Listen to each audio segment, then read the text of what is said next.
Hello and good evening. My name is Camden Abrahams, and I'll be your speaker on this lovely night.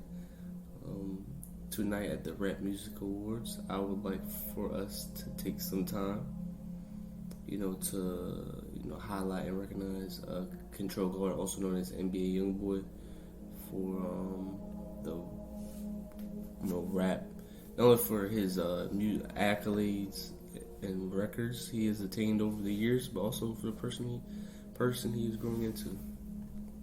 Starting with his upbringing and early record and how they influenced him. Hailing from the north side, as he would say, the north side of Baton Rouge, Louisiana, that being one of the most dangerous and poverty and crime-stricken cities in the United States. Control's early life was far from easy. Having a father who was in and out of the prison system and eventually getting convicted to 55 years in jail, and also a mother who was just not very present in his early life, forced to live in with his grandmother. And this time being together, him and his grandmother developed. His grandmother become a mother figure to him. They obviously developed this very strong and close relationship. And sadly, with the passing and other traumatic events in Control's life, this led to him, seeking music as a way to help cope with the pain and emotions he was going through.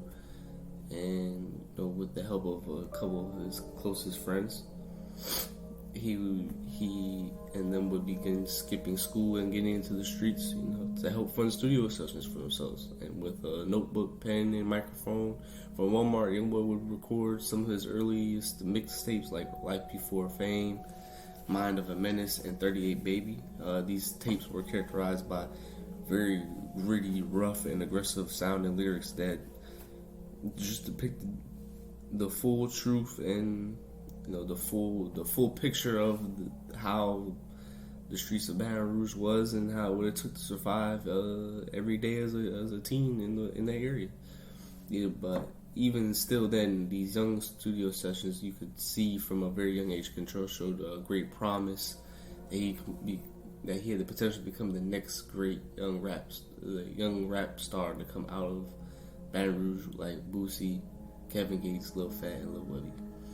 Going into his early fame and then obviously the evolution of sound, in 2016, after releasing that 38 Bit project, it catapulted YoungBoy from becoming a popular local rapper to a pretty decent sized rapper who was making waves across the country. And at 17 years old, he was getting booked to perform at clubs and concerts big concerts like Rolling Loud across the country.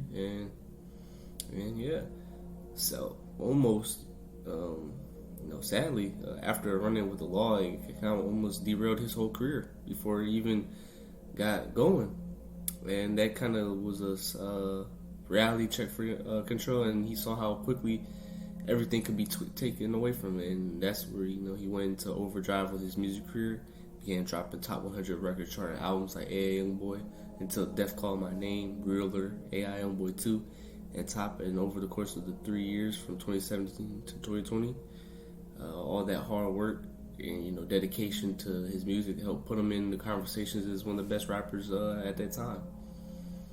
And with that rise in fame and money we see in these later albums, you can hear just the more versatile. He begins to show a lot of his versatility, the better quality of production. And this just really helped him gain respect from other big artists within the industry and collaborations with these top artists. And for reason that's why one of the reasons why I think he peaked so high at this time was just he was doing something that we had never really seen in the rap game before, and that's just how authentic and vulnerable he was as an artist, and that's just not really seen. And I think the fans, people really appreciate that, and they, show love.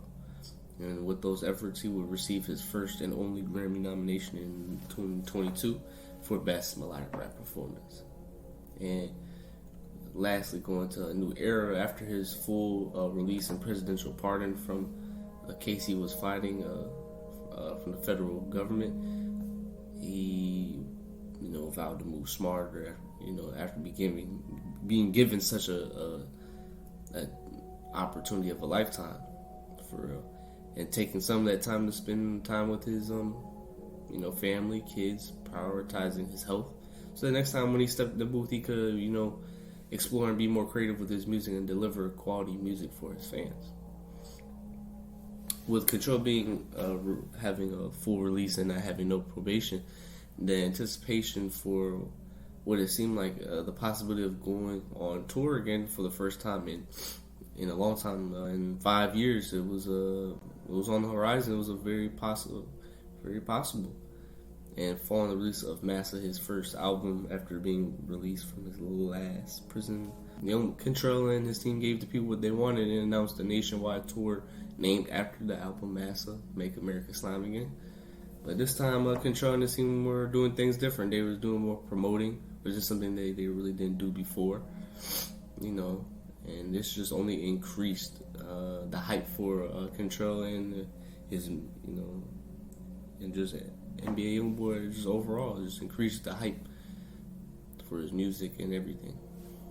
And so far through the first 10 out of the 45 stops, Control has sold out each arena he has been to and has received high praise and for his overall presentation, performances, and productions.